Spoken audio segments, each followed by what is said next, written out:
This is Josh Watkins.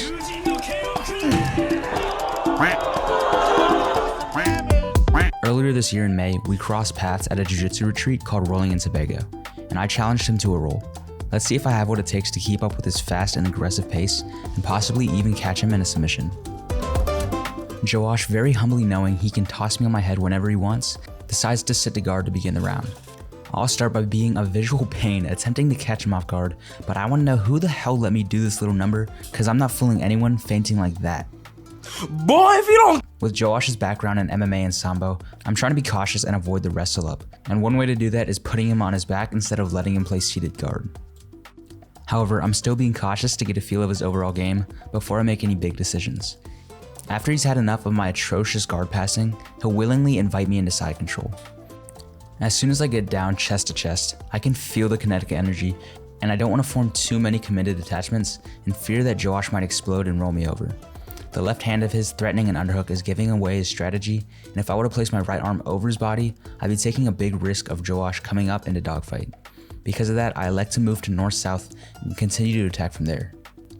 As I place my left hand under his tricep, his only option is to turn out to the right, so I follow and start solidifying my control over his arm to work on taking the back.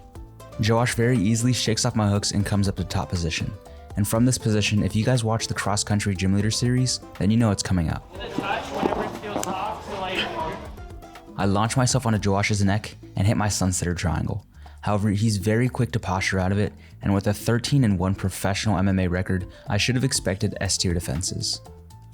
I'll try to drag Josh back down, but he has that Nokian neck and there is no way I'm breaking his posture while he's that high up. Eventually he's able to get his other hand in and escapes into my closed guard. Now normally he'd be knocking my teeth in from here, however because this is purely jiu-jitsu I have the upper hand, and using basic guard attention I can pretty easily counter most of his passes. In a nutshell, all I have to do is really keep my feet in front of me and place it either on his hips, shoulders, or biceps. And in these sequences you'll see me transition through each of them respective to the distance. As he's currently passing from far to mid distance, I'll constantly weave my foot in and out between his shoulders and biceps. However, as he gets closer like he will in a second, I'll push off his hip and attack another triangle. Josh, still displaying incredible defense, postures out of my triangle once again, and with a nod of respect, we continue to try and break each other. At least in a jiu-jitsu sense.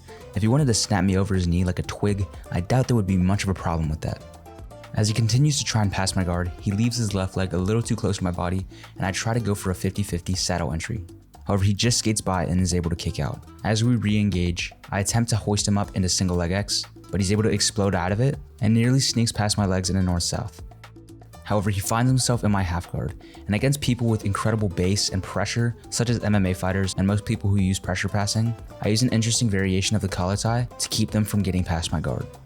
By reinforcing my elbow with my knee, it puts a tremendous amount of pressure on their neck, barricading them from getting their head past my hips. Josh then attacks a lightning fast knee bar entry, but I'm able to keep my knee out of his hip line and save my meniscus. And then when he least expects it, I sit up and hit another one of these.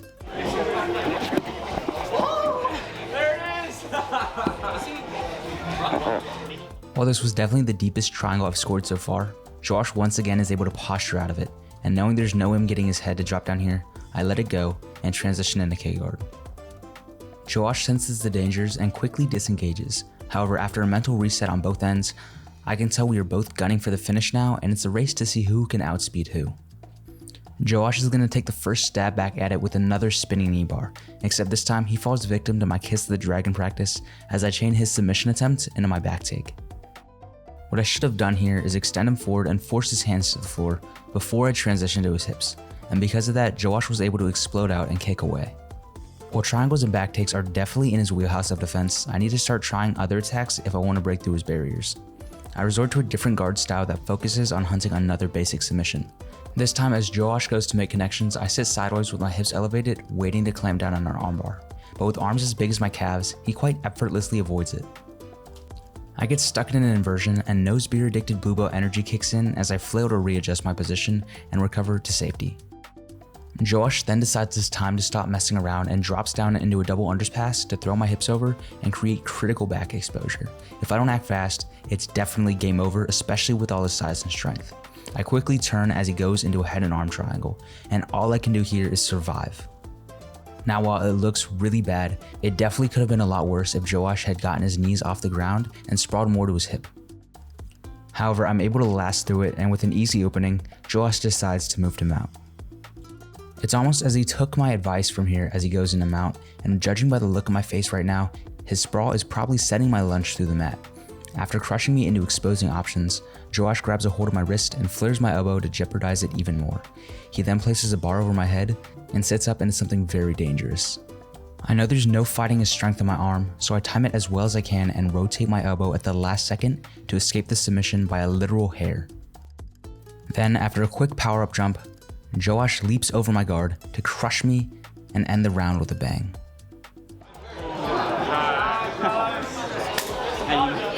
I feel like that was the one. You just need 10 more seconds.